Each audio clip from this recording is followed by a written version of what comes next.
তো নমস্কাৰ বন্ধুসকল, মোৰ ইউটিউব চেনেলে আপোনালোকক পুনৰ এবাৰ স্বাগতম জনাইছোঁ অন্য এটা নতুন ভিডিঅ'লৈ। আৰু থাম্বনেইল দেখি আপোনালোকে ইতিমধ্যে গম পাইছেই যে ভিডিঅ'টো আজি মই কিহৰ ওপৰত বনাবলৈ গৈ আছোঁ। গতিকে আৰু এটা ভাল খবৰ আহিছে যে যিবিলাকে BSc নাৰ্ছিঙত এডমিশ্যন ল'ম বুলি ভাবি আছে, গতিকে তেওঁলোকৰ বাবে অতি এটা ভাল সুযোগ ওলাইছে। তেওঁলোকে 2025ৰ এডমিশ্যন আৰম্ভ হৈ গৈছে, গতিকে তেওঁলোকে অনলাইন এপ্লাই কৰিব পাৰে। ঠিক আছে, গতিকে ইয়াৰ সম্পূৰ্ণ ডিটেইলছ আজি ভিডিঅ'টো আমি ভালদৰে আলোচনা কৰিম। আপোনালোকে শেষলৈ চাই গৈ থাকিব। আৰু যদি মোৰ চেনেলটোত আপোনালোকে আজি নতুনকৈ আহিছে তেন্তে এবাৰ ছাবস্ক্ৰাইব কৰি ল'ব। ঠিক আছে, আহক দেৰি নকৰি ভিডিঅ'টো আৰম্ভ কৰোঁ। গতিকে Srimanta Sankardev university of health sciences, যাক চমুতে কোৱা হয় SSUHS, এটা অফিচিয়েল নটিফিকেশ্যন প্ৰকাশ কৰিছে। ঠিক আছে, যিটো 22 অৰ্থাৎ 22 জুন 2025 এক্সাম হ'ব BSc নাৰ্ছিঙৰ এডমিশ্যনৰ বাবে। ঠিক আছে, আৰু BSc nursing Srimanta Sankardev university of health sciences academic session হৈছে 2025। আৰু ডেট অফ এণ্ট্ৰেঞ্চ এক্সাম কেতিয়া হ'ব? দেওবাৰ পৰিব সিদিনা 22 জুন 2025 তাৰিখে। ঠিক আছে, আৰু এক্সাম চেণ্টাৰবিলাক গুৱাহাটীত হ'ব, ডিব্ৰুগড়ত আছে, শিলচৰত হ'ব, যোৰহাট, বৰপেটা, তেজপুৰ, ডিফু, এনেকৈ বহুতকেইখন ডিষ্ট্ৰিক্টৰ চেণ্টাৰবিলাকত হ'ব এক্সাম। ঠিক আছে, আৰু এক্সাম হ'ব OMR বেছড ৰিটেন এক্সাম হ'ব। ঠিক আছে, তাৰপিছত ইয়াত হেল্পলাইন নম্বৰ দিয়া আছে। আপোনাৰ যদি কিবা কুৱেৰি থাকে, কিবা যদি অসুবিধা পায়, তেন্তে আপোনালোকে এইকেইটা নম্বৰত ধুনীয়াকৈ ফোন কৰিব পাৰে। তাৰপিছত ইয়াৰ এলিজিবিলিটি ক্ৰাইটেৰিয়াবিলাক কি দিছে? Applicant must B a citizen of India হ'ব লাগিব, ভাৰতৰ নাগৰিক হোৱাটো মুঠেই কম্পালচৰি। তাৰপিছত তেওঁৰ বয়স হ'ব লাগিব মিনিমাম 17 বছৰ হ'ব লাগিব। ঠিক আছে, আৰু এডুকেশ্যনেল কোৱালিফিকেশ্যন কি লাগিব বুলি কৈছে? হায়াৰ ছেকেণ্ডেৰী পাছ হ'ব লাগিব ছায়েন্সত, আৰু লগতে কি থাকিব লাগিব? ইংলিছ ছাবজেক্ট লাগিব, আৰু লগতে 50% মাৰ্কছ লাগিব ফিজিক্স, কেমেষ্ট্ৰি এণ্ড বায়'লজি। ঠিক আছে, 50% মাৰ্কছ কাৰ কাৰণে লাগিব?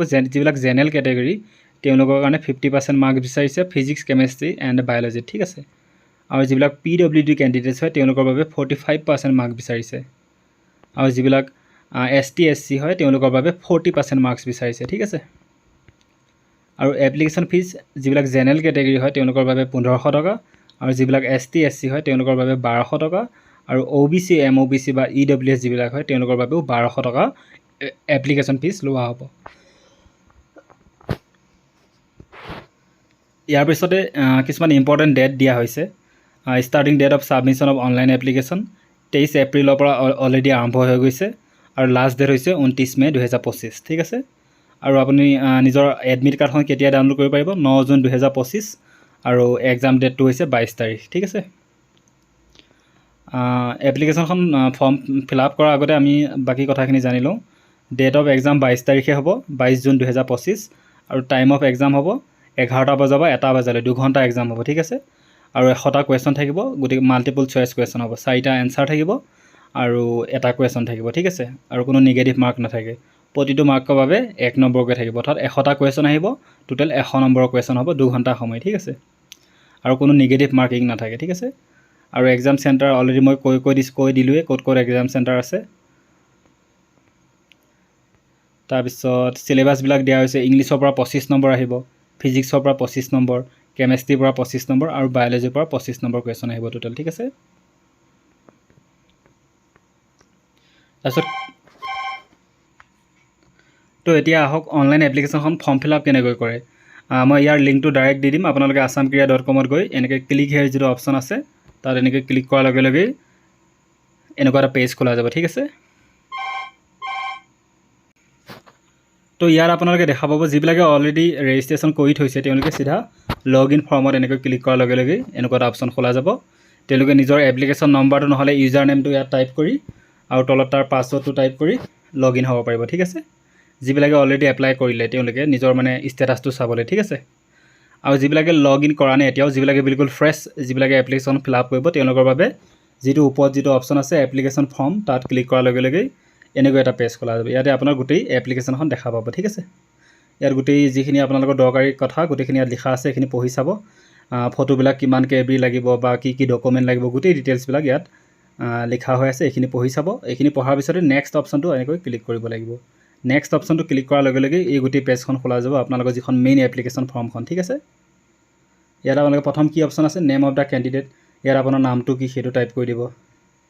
তাৰপিছতে ফাদাৰ্ছ নেম আছে, ইয়াত আপোনালোকৰ নিজৰ দেউতাৰ নামটো টাইপ কৰি দিব। তাৰপিছতে মাদাৰ্ছ নেম, ইয়াত আপোনালোকৰ নিজৰ মাৰ নামটো টাইপ কৰিব। তাৰপিছত আপুনি মেল নে ফিমেল সেইটো সুধিছে, যদি মেল হয় মেল, যদি ফিমেল হয় ফিমেল চিলেক্ট কৰি দিলোঁ হ'ল এটা। তাৰপিছত নিজৰ ডেট অফ বাৰ্থটো ইয়াত টাইপ কৰি দিব। তাৰপিছত এজ এজন 31 ডিচেম্বৰ 2025, 31 ডিচেম্বৰ 2025 হ'লে আপোনাৰ এজ কিমান হয় সেইটো টাইপ কৰি দিব ইয়াত। তাৰপিছত আপুনি কি কেটেগৰী হয়, জেনেৰেল নে OBC হয় কি সেইবিলাক। তাৰপিছত আপোনাৰ নেশ্যনেলিটি কি, ইণ্ডিয়ান নে আদাৰ্ছ সেইটো টাইপ কৰিব। তাৰপিছত সুধিছে আপোনালোকৰ ধৰ্ম কি। তাৰপিছত কিবা যদি আপোনালোকৰ ফিজিকেল আইডেণ্টিফিকেশ্যন মাৰ্ক আছে, যদি কিবা মল চল এনেকৈ যদি গাত আছে সেইবিলাক টাইপ কৰি দিব। তাৰপিছত সুধিছে are you permanent resident of Assam, আপুনি অসমৰ পাৰ্মানেণ্ট ৰেচিডেণ্ট হয়নে সুধিছে, যদি য়েছ তেন্তে য়েছ, যদি ন' ন'। ইয়াৰ পিছতে আপোনালোকৰ কমিউনিকেশ্যন যিখিনি ইনফৰ্মেশ্যন অৰ্থাৎ আপোনালোকৰ pin code, district, state, permanent address এইবিলাক গোটেইবিলাক ইয়াত টাইপ কৰিব লাগিব, ঠিক আছে।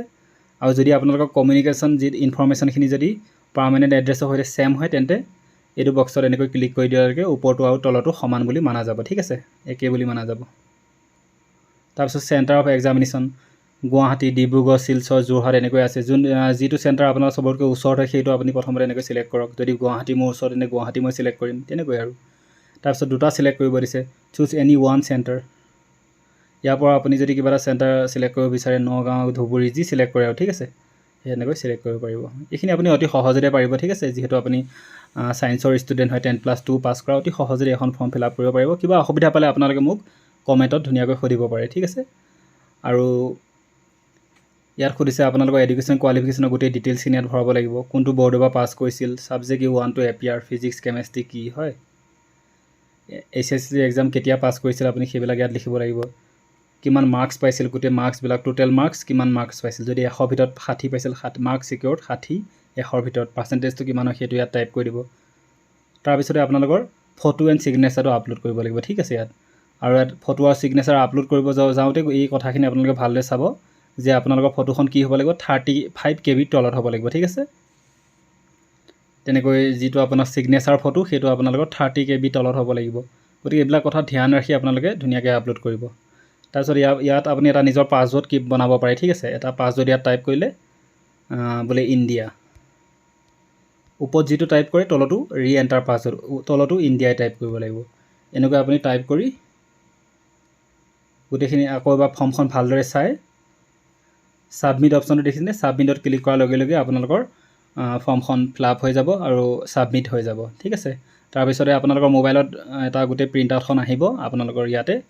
তাৰপিছত আপোনালোকে পে'মেণ্টটো দিব লাগিব, যিটো এপ্লিকেশ্যন ফিজ লয়, ঠিক আছে। গতিকে ইমানলৈ আজি ভিডিঅ'টো সামৰিছোঁ। কিবা যদি অসুবিধা পায় আপোনালোকে মোক কমেণ্টত ক'ব পাৰে। যদি আপোনালোকে নিজে কৰিব নোৱাৰে তেন্তে মোক মেছেজ কৰি দিব, মই নিজে আপোনালোকৰ এপ্লাই কৰি দিম, ঠিক আছে। গতিকে বহুত বহুত ধন্যবাদ ভিডিঅ'টো সম্পূৰ্ণকৈ চোৱাৰ বাবে। আৰু যদি মোৰ চেনেলটো যদি নতুনকৈ আহিছে আকৌ এবাৰ কৈছোঁ, প্লিজ ছাবস্ক্ৰাইব কৰি ল'ব। ধন্যবাদ। জয় অসম।